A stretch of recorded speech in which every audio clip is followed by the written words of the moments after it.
BBC has been told that British Challenger 2 tanks are now being used in Ukraine's surprise incursion inside Russia.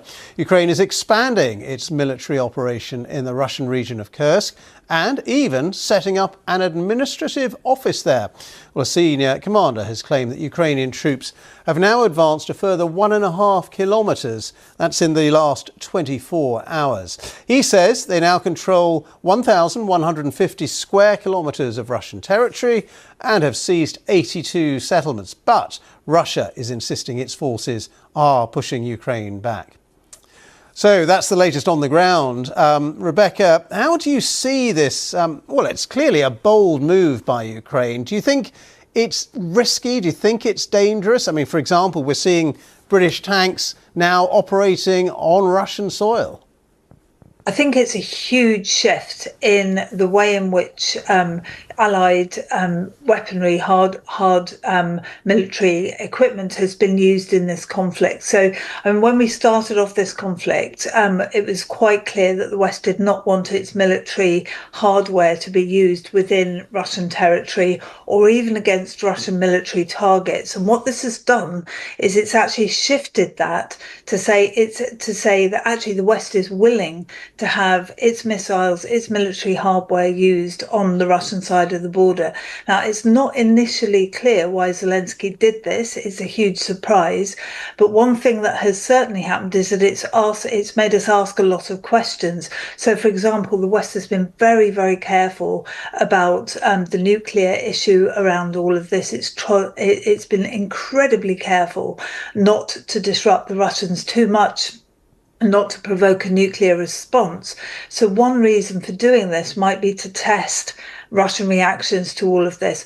On the other side, of course, it also gives Russia something of a propaganda tool, because Russia is saying today that in its TASS news agency that some of this incursion is actually being run by Western secret services. So you can see that there's a little bit of posturing for position here, but it's very interesting what's happening. Perhaps it's something to trigger the war ending slightly more quickly. We'll have to see. Jennifer, what's your view of it? Do you think there's nervousness in Washington that, Western hardware, including American hardware, is now being used inside Russia by Ukrainian troops? You see, I believe that the Ukrainians this is a good jockeying for them, because they're getting so beat up on the Eastern Front that this allows them to have Russia defer some of their equipment and ammunition and troops to where where they have incurred.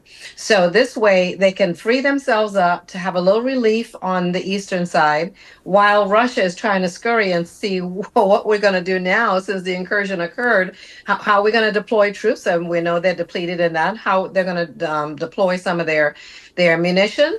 So I think it's a good move on the Ukrainian side. Now, as far as drawing in the Western artillery, how does that play out? What was the agreements? And we don't even know what the head nods are behind closed doors to say, Zelensky, go ahead and use this. We know what it may look like. But for right now, if it's going to draw attention to another side so you can recoup and recapture probably some of the territory that you've been fighting hard and fast with, go ahead and do that. Because a lot of these dialogues, we won't even hear what's happening.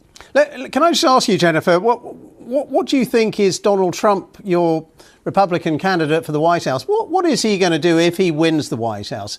Is he going to continue to support Ukraine? Because he's kind of indicated maybe he would cut off arms supplies and that would pretty much end the war. I think what he would do is call both leaders and come to some resolve. Well, that's easier said than done, isn't it?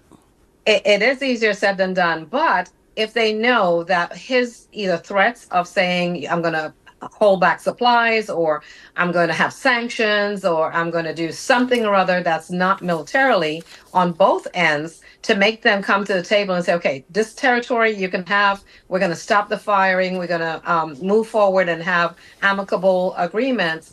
I think that would be the best way to handle this situation. All right. Thank you for your thoughts on that, Jennifer.